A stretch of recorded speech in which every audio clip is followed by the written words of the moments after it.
Hello everyone, नमस्कार। आप सभी का बहुत बहुत स्वागत है लोधाजी क्लासेस के बीए प्लेटफॉर्म पर। दोस्तों, बीए थर्ड ईयर के अंतर्गत आधुनिक भारत के इतिहास की सीरीज हमारी कंटिन्यू चल रही है। लास्ट सेशन में हमने प्लासी का युद्ध डिस्कस किया था, जिसमें दो पार्ट हुए थे। दोस्तों, आज के सेशन में हम डिस्कस करने जा रहे हैं बक्सर का युद्ध।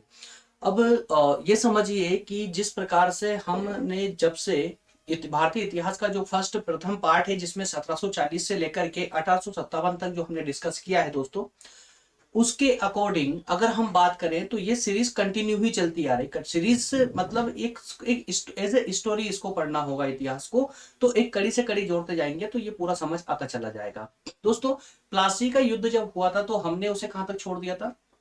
प्लासी का युद्ध हुआ, उसके बाद में क्या होता है कि मीर जाफर को वहां का नवाब बना दिया जाता है, नया नवाब बना दिया जाता है, सिराजुद्दौला को हटा करके, सिराजुद्दौला की हत्या करके, है ना, एक षड्यंत्र रच करके।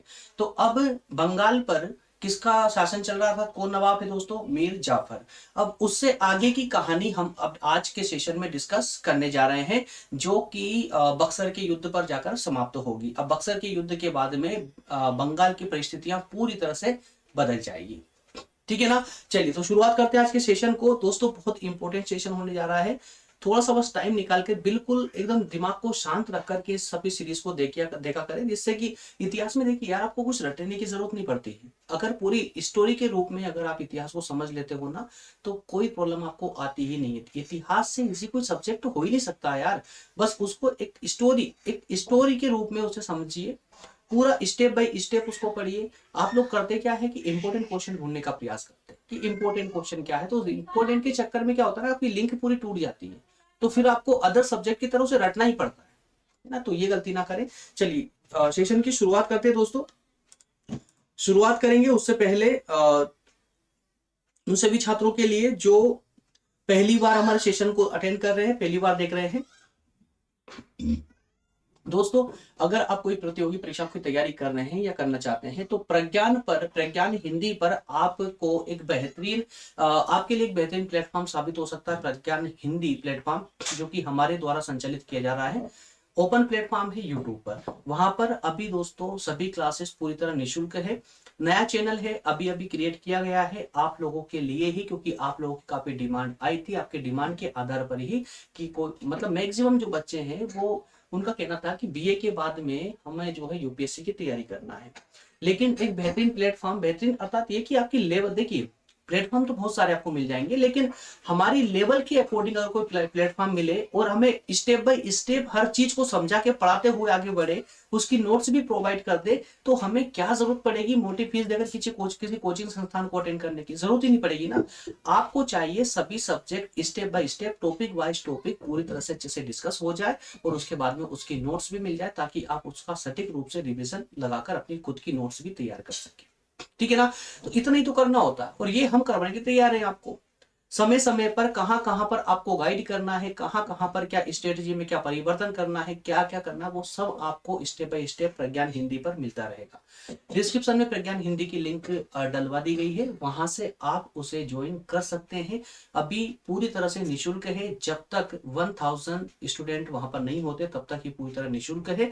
और जो भी स्टूडेंट अभी अभी उसको ज्वाइन करके सब्सक्राइब करके चैनल को, और हमें टेलीग्राम पर अपने नाम क्लास के साथ में, अगर हमें क्लास और स्टेट के साथ में अगर आप मैसेज डाल देते हैं दोस्तों, तो वो परमानेंट उस ग्रुप में फ्री ऑफ कॉस्ट ऐड हो जाता है। ठीक है ना? चलिए, कोई चार्जेस नहीं है अभी प्रज्ञान हिंदी पर, कोई चार्जेस नहीं है। भविष्य में आगे चार्जेबल हो सकता है, मैं अभी फिर बता रहा हूं आप लोगों को, चार्जेबल हो सकता है। हाँ, लेकिन इतना नहीं होगा कि 20,000 लाइए, 30,000 लाइए।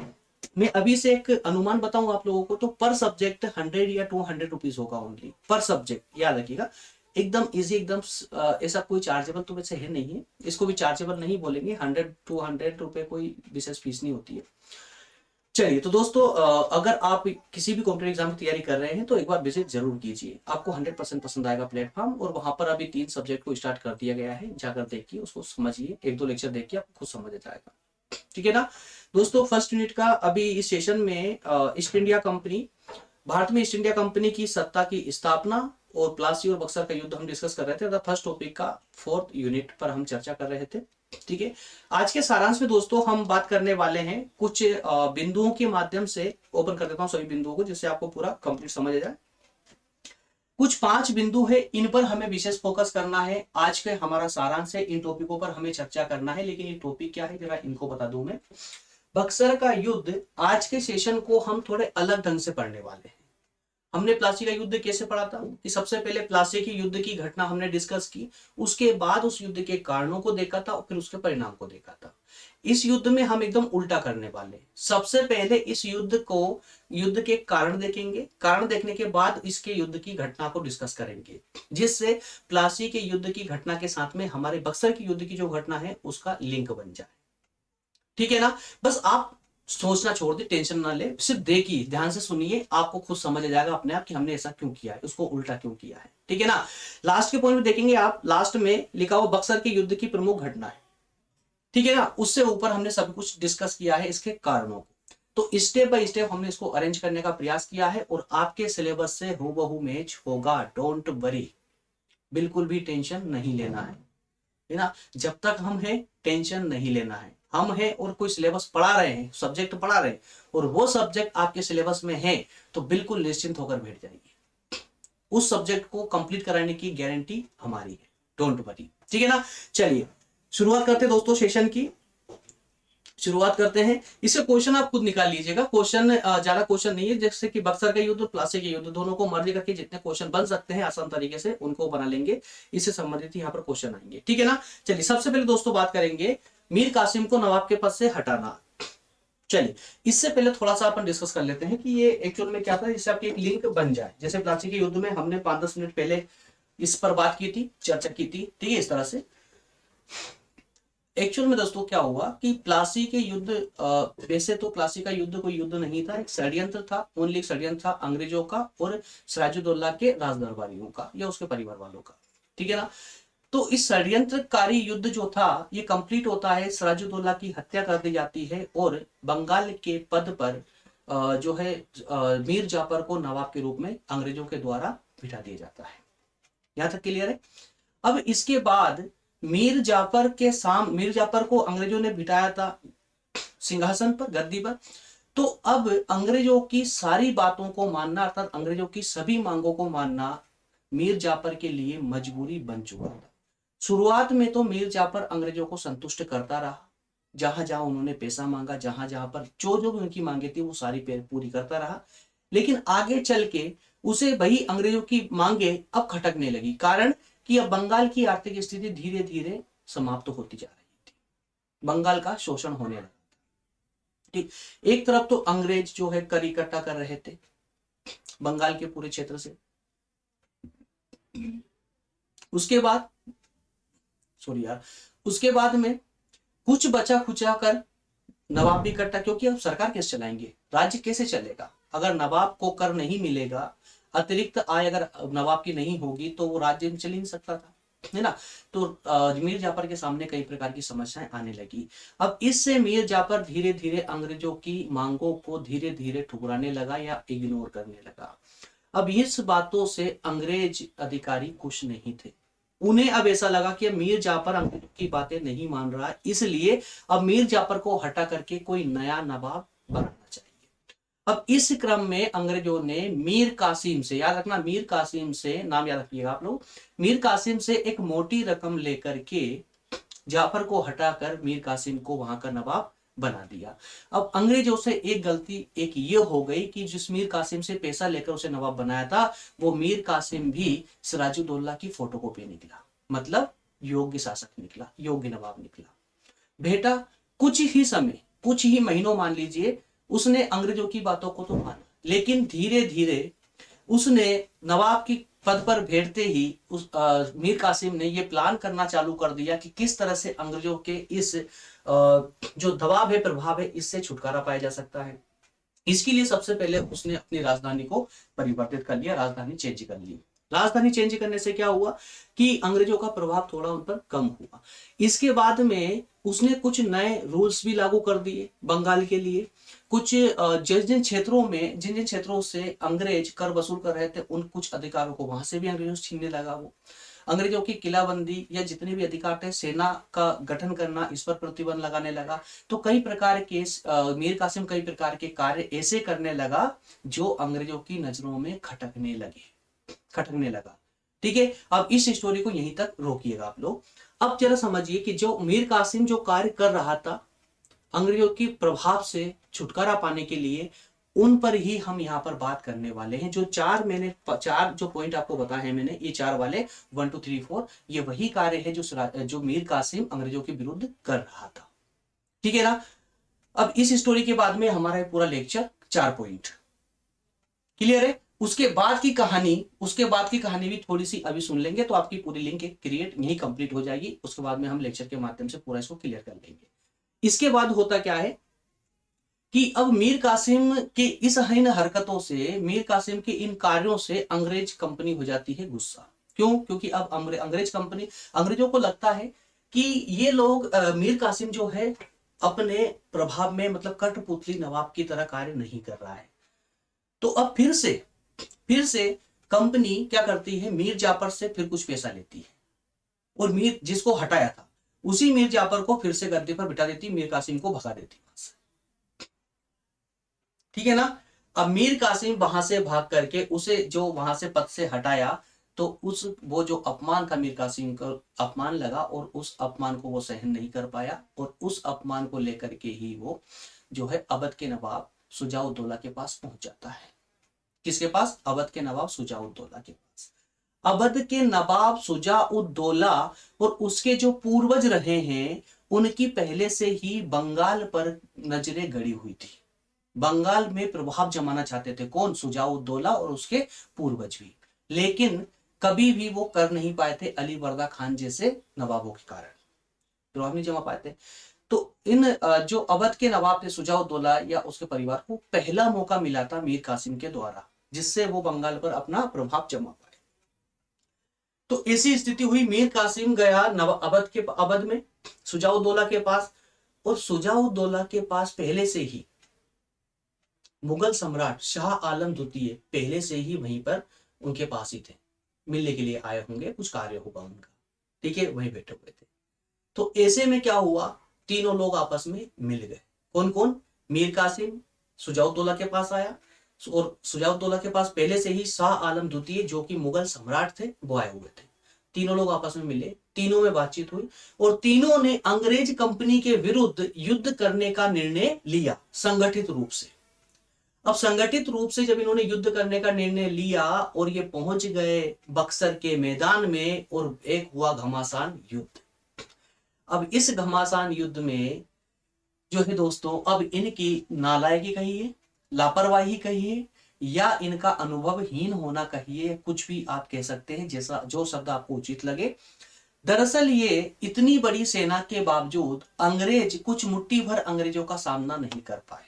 तीनों की सेनाएं मुट्ठी भर अंग्रेजों का सामना नहीं कर पाई और आखिर में दोस्तों शाह आलम द्वितीय के माफ करना शुजाउद्दौला के हारते ही शाह आलम द्वितीय भी वहां से रवाना हो गए, निकल लिए, मीर कासिम भी निकल लिए। ठीक है, तो इस प्रकार से क्या हुआ कि बक्सर के युद्ध में अंग्रेज कंपनी ने तीनों की संगठित सेना को एक ही बार में पराजित कर दिया।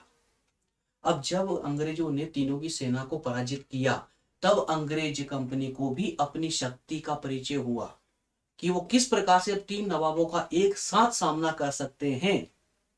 तो भारत के किसी भी शासक को एक एक करके तो वो बिल्कुल हरा ही सकते हैं। इससे उनके अंदर कॉन्फिडेंस आ चुका था और यही कॉन्फिडेंस उनका था दोस्तों, जिससे कि वो पूरे भारत पर अधिकार करने में सक्षम हो गए। ठीक है ना। तो हालांकि उसके बाद में संधि हुई, इसे कहा गया इलाहाबाद की संधि। अब वो संधि क्या कि इन शुजाउद्दौला शाह आलम इनके साथ में संधि की गई। अब वो संधि के तहत जो भी अंग्रेजों की मांगे थी उनको पूरा करते हुए जो अंग्रेज चाहते थे उस तरह से इनको सेट कर दिया और पूरी तरह से जो है अंग्रेजों का उन पर अधिकार हो गया। ठीक, तो अब ये कहानी थी छोटी सी। अब इसको मैं आप बता चुका हूं कि जो पॉइंट है 4 पॉइंटों के माध्यम से जहां हमने कहानी को स्टॉप किया था कि मीर कासिम ने कौन कौन से कदम उठाए थे अंग्रेजों के प्रभाव से मुक्त होने के लिए, पहले उन पर डिस्कस कर लेते हैं, उसके बाद बक्सर की कहानी पर आएंगे। क्लियर है ना। चलिए अब एक एक करके दोस्तों उन पर डिस्कस कर लेते हैं। मीर कासिम ने सबसे पहला काम क्या किया था? मीर कासिम ने नवाब पद से मीर कासिम को नवाब के पद से हटाया जाना अंग्रेजों के द्वारा मीर कासिम को अंग्रेजों नवाब के पद से हटा दिए जाना, ये एक सबसे बड़ा कारण था किसका, बक्सर के युद्ध का। अगर अंग्रेज मीर कासिम को पद से नहीं हटाते, मीर जाफर को वापस नहीं बिठाते, तो मीर कासिम जो है वो सुजाउद्दौला के पास नहीं जाता, तो इस प्रकार की युद्ध की घटना ही नहीं होती। ठीक है ना। इसके बाद देखिए कि 1760 में मीर कासिम अंग्रेजों की सहायता से बंगाल का नवाब बना था। उसने अंग्रेजों को एक विशाल धनराशि उपहार स्वरूप दी थी। क्लियर है। परंतु योग्य शासक होने के नाते अंग्रेजों के इशारों पर चलना उसके लिए संभव ना था। मतलब कठपुतली शासक बनकर वो मीर कासिम नहीं जीना चाहता था। ठीक है ना। तो जब मीर कासिम ने कंपनी के कर्मचारियों द्वारा किए जाने वाले अनुचित निजी व्यापार का विरोध किया, तो कंपनी के अनेक सदस्य उसके विरोधी हो गए। इसी कारण से अंग्रेजों ने उसे नवाब के पद से हटा दिया। ठीक। उसने मीर कासिम, इससे क्या हुआ, मीर कासिम को का अपमान हुआ, उसका जो है कंपनी के विरुद्ध क्रोध भड़क उठा और वह अंग्रेजों का कट्टर दुश्मन बन गया। उसने युद्ध करने का दृढ़ निश्चय ले लिया।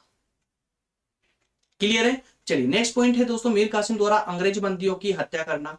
मीर कासिम ने एक अन्य कदम भी उठाया था। अंग्रेज सेनापति मेजर एडम्स ने, देखिए यार बात तो ये है कि इस समय का जो इतिहास है, कुछ इतिहास में जो है ब्रिटिश मतलब कहें कि अंग्रेज यूरोपीय इतिहासकारों का विशेष दखल दिया गया है भारतीय इतिहास के निर्माण में। तो कुछ बातें, मैक्सिमम बातें जो है ना वो यूरोप के हित में ही लिखी गई है। इस बात को भी अपने दृष्टि में रखते हुए आगे अध्ययन करिएगा आप लोग।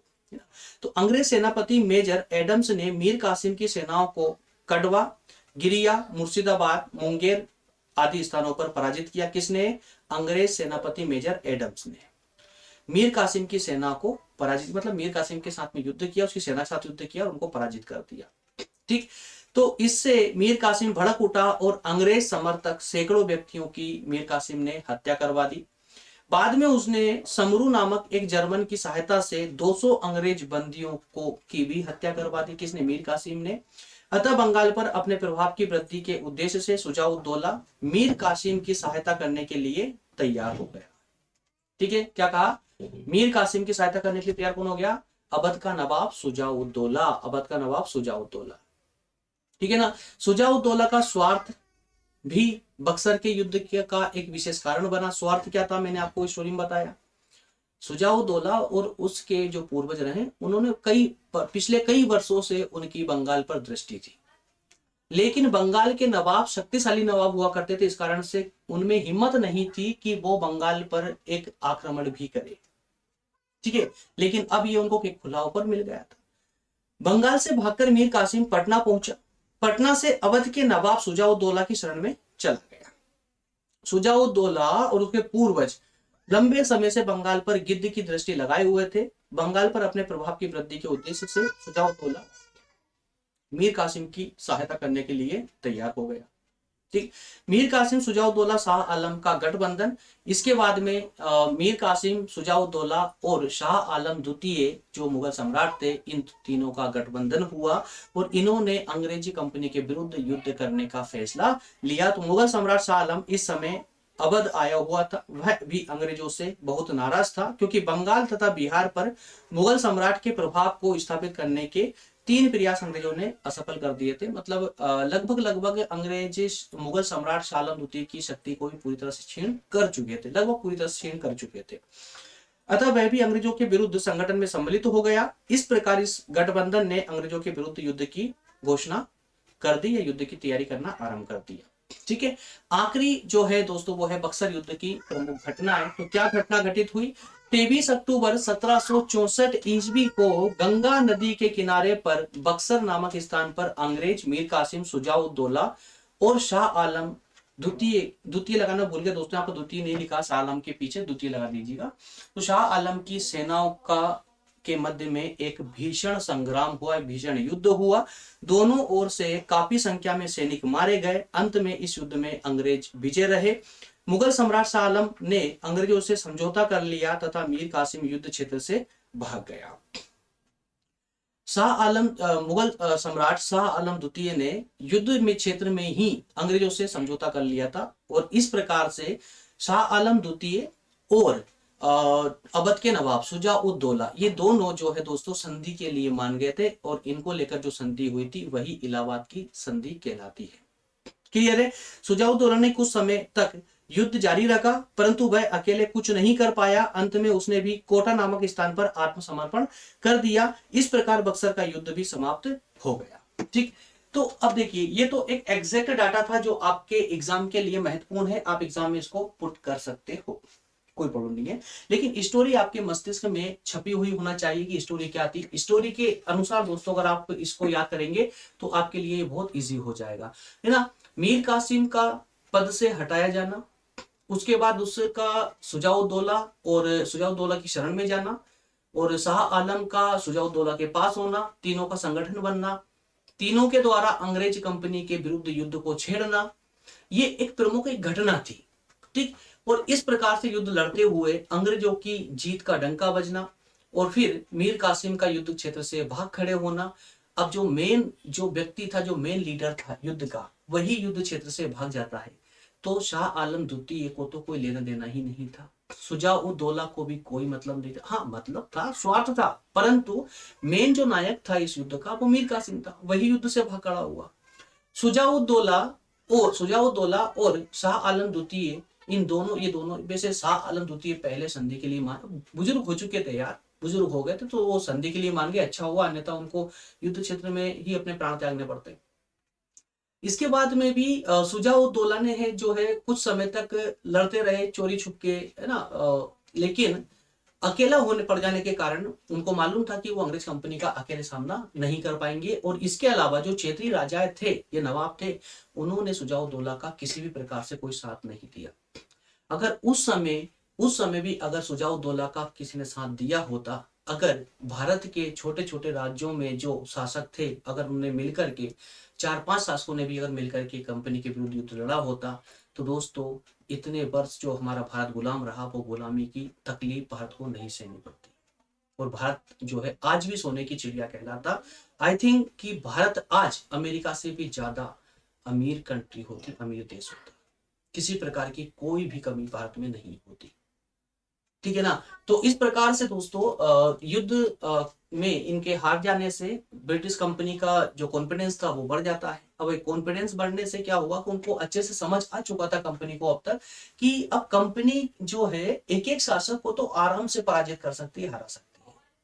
तो उन्होंने इसके बाद ही दोस्तों अब इन्होंने कंटिन्यू फूट डालो और शासन करो की नीति लागू कर दी। फूट डालो और शासन करो, अपना ली इस नीति को, लागू माफ करना, लागू नहीं करी, अपना ली इस नीति को, अपना लिया। अब इनका यही प्लान था कि एक राजा को, जैसे कि दो पास के दो क्षेत्र है, उसके पड़ोसी राज्यों के जो शासक है उनको आपस में भड़का दिया जाए, और एक शासक की ओर से उनका साथ दे दिया जाए, जो शक्तिशाली शासक है उसकी ओर से साथ दिया जाए, जिससे कि जो दबे हुए क्षेत्र है, जो कमजोर क्षेत्र है, उन पर अधिकार हो जाए। अब उस अधिकार के क्रम में पूरी तरह से उस शासक का अधिकार नहीं होता था, बल्कि अंग्रेज उससे काफी ज्यादा सहायता, मतलब काफी ज्यादा जो मुनाफा है वो अंग्रेज रख लेते थे। ठीक है ना। अब उसके बाद जो हारे हुए जो राज्य थे, समझ ध्यान से सुनिए, जो हारे हुए राष्ट्र थे, जो राज्य थे, उनके ऊपर क्या कंडीशन रखी जाती थी कि राज्य आपका है, शासन भी आपका होगा, ठीक है ना, लेकिन आपके राज्य में आपको सेना रखने का अधिकार नहीं होगा, सेना हमारी होगी। किसकी? कंपनी की सेना होगी। कंपनी की सेना होगी, राज्य आप ही करेंगे राज्य पर, लेकिन सेना हमारी होगी, उसका खर्चा आपको उठाना पड़ेगा। अब जब सेना कंपनी की पहुंच गई तो किसके अनुसार कार्य करेगी? कंपनी के अनुसार कार्य करेगी। कंपनी के विरोध में अगर राजा कोई भी फैसला लेगा तो सेना उसका काम ही नहीं करती थी। ठीक है। इस प्रकार से सेना डायरेक्ट इसको डायरेक्ट शासन नहीं कहेंगे, अप्रत्यक्ष रूप से कंपनी शासन करने लगी थी, राजा को कठपुतली बना करके। तो ऐसे दोस्तों इनकी कूटनीतियां थी अंग्रेजों की, और ये कूटनीतियों को ऐसा नहीं कि 2-4 वर्षों में इसको प्राप्त कर लिया, लंबा इनका क्रम चला है, लंबा क्रम चला है। इस क्रम के तहत ही उन्होंने जो है पूरे भारत पर ये सफलता प्राप्त करने में सफल रहे। क्लियर है।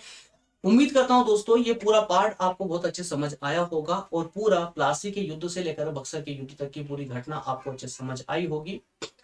भारत पर अंग्रेजों ने जो है अधिकार करने में कैसे सफलता प्राप्त की, ये भी पूरी कड़ी आपके दिमाग में अब फिट हो चुकी होगी।